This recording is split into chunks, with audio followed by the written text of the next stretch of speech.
Today I'm cooking chickpea curry. For this you can use either fresh chickpeas which you soak or the tinned dried chickpeas. You can get these in Asian supermarkets or normal supermarkets. What I've done, I've soaked these overnight for my next dish, and I've used about 2 handfuls per person. And here they've been soaking overnight in cold water with a lot of water because they soak up a lot.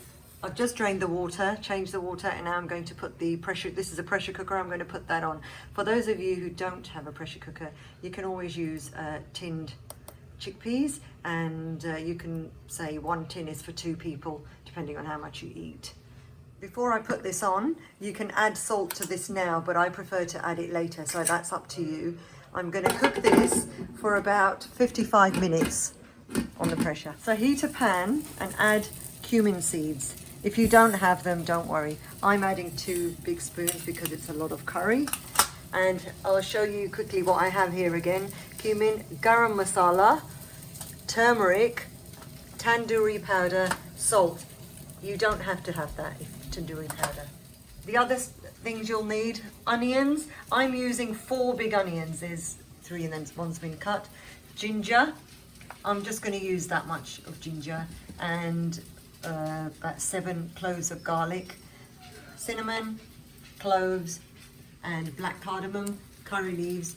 Again, if you don't have them, it's okay because the garam masala has them in there. You can smell the cumin. That's been on a low heat, and now I can smell the cumin. I'm going to add oil or ghee, which is clarified butter. I'm only going to add a little bit, and I'm throwing in the cinnamon, the cloves. I've added all the dry spices, as you can see, the cardamom, the curry leaf, or bay leaf, sorry, cinnamon, and then just heat for a minute. You don't want to burn them. I'm going to throw in the garlic and the onions. I'm going to grind them up first and put them in. I'm blending the onions, the garlic and the ginger together. As you can see that I've ground them up and I'm adding them. So that's just the onion, garlic and ginger with the cumin and the dried spices, which if you don't have, that's fine. I'm going to cook this till it's brown, so I have to stay here and stir, otherwise it will stick to the bottom.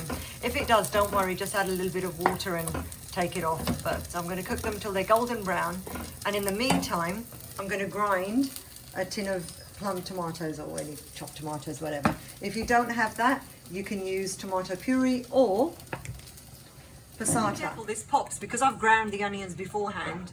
They sort of tend to pop out, so just keep a lid on it and keep the gas low.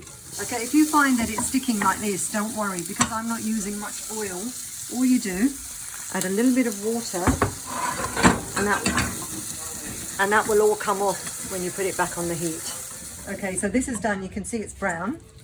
Yeah, and because I don't use that much oil or fat in my cooking, there's no oil floating on the top. So now to this, I've ground up the tin tomato, 1 tin of tomatoes.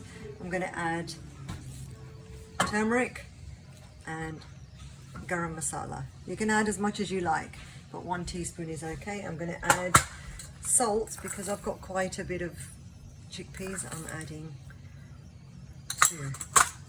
Then add a teaspoon of ground chilies, or however much you like. I freeze them, grind them and freeze them, so I'm adding a cube. That's up to you how much you want to add, or chili powder if you don't have. And then just add half a tin of tomatoes, that should do it. Otherwise it may become too sweet, but that depends on you. And then just stir, and then cook this for another at least 5-10 minutes on a low heat, covered, otherwise it will splatter. Right, and these have been cooking for about 50 minutes. And they're done, and you can try one. Should be nice and soft. If they've got a slight bite, that's okay. So now to this, I'm going to add the sauce, which has been cooking for a good few minutes now. So I'm going to add this to that. Okay, so give it a good stir so that all that base has mixed in, and make sure you don't add too much water to it because it will be very runny. And this will thicken. Now I'm going to cook this for another 10 minutes so the flavors all infuse. Right, so this is finished now, it's done. And you can taste it and add more salt if you like, or more chilies, or more masala, that's totally up to you. eat this served with rice or chapati, or just eat by itself. Even with bread, we do that sometimes. So just, there you go. Enjoy, and thank you for watching.